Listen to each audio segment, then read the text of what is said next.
السلام عليكم ورحمة الله وبركاته.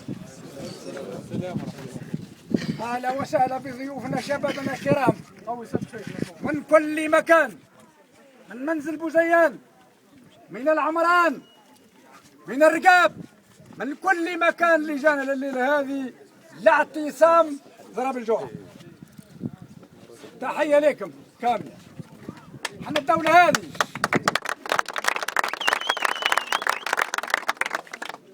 يقولوا لها وصية واحدة، إذا ما جتش للكرامة الشعب التونسي عنده قيمة، بلد من أصيلة قديمة، لا يحب السو ولا جريمة، وإذا تظلم ما يزيد غرامة، وإذا ذا قرر ساق سفينة يبداش الحامي قدامه، يبداش الحامي صواريخ، أما نوقف ولا نطيح على الكرامة والتاريخ لا تتباع بكل ثمانة، لا نشد الكرسي ولا نشيخ، أصلي نحافظ على الأمانة.